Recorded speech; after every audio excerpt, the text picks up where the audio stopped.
Bismillahirrahmanirrahim. Assalamualaikum warahmatullahi wabarakatuh.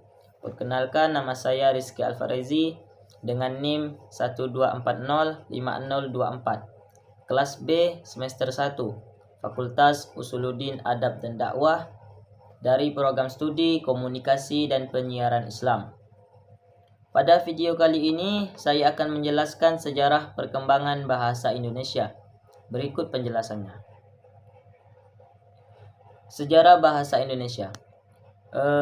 Bahasa Indonesia lahir pada tanggal 28 Oktober 1928.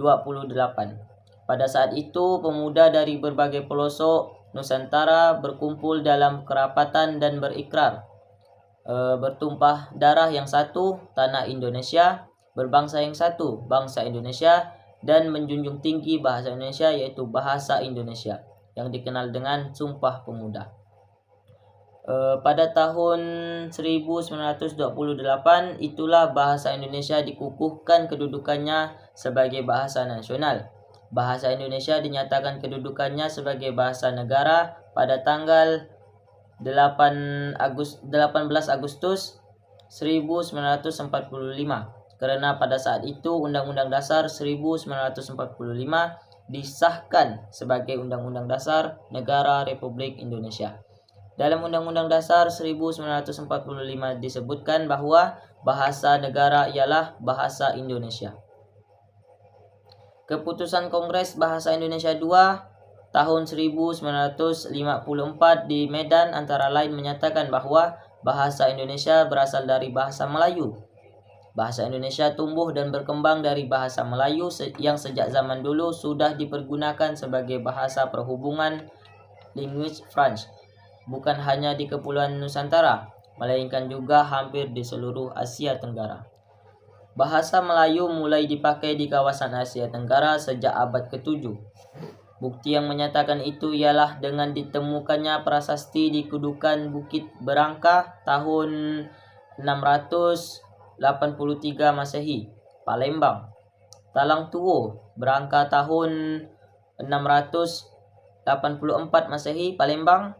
Kota Kapur Berangka tahun 686 Masehi, Bangka Barat, dan Karangbrahi Berangka tahun 688 Masehi, Jambi. Prasasti itu bertuliskan huruf Pranagari berbahasa Melayu kuno.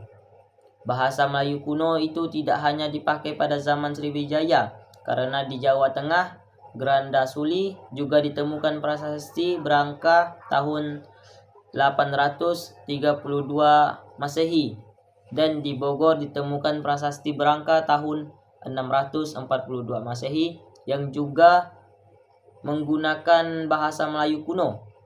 Pada zaman Sriwijaya, bahasa Melayu dipakai sebagai bahasa kebudayaan, yaitu bahasa buku pelajaran agama Buddha. Bahasa Melayu juga dipakai sebagai bahasa perhubungan antar suku di Nusantara dan sebagai bahasa perdagangan, baik sebagai bahasa antar suku di Nusantara maupun sebagai bahasa yang digunakan terhadap para pedagang yang datang dari luar Nusantara.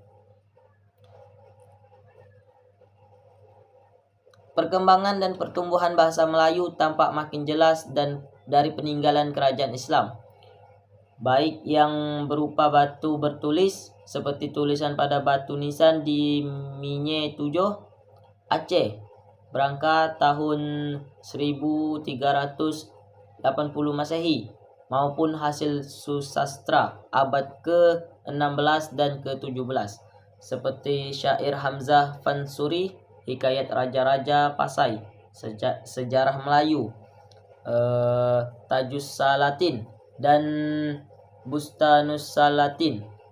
Bahasa Melayu menyebar ke pelosok Nusantara bersamaan dengan menyebarnya agama Islam di wilayah Nusantara.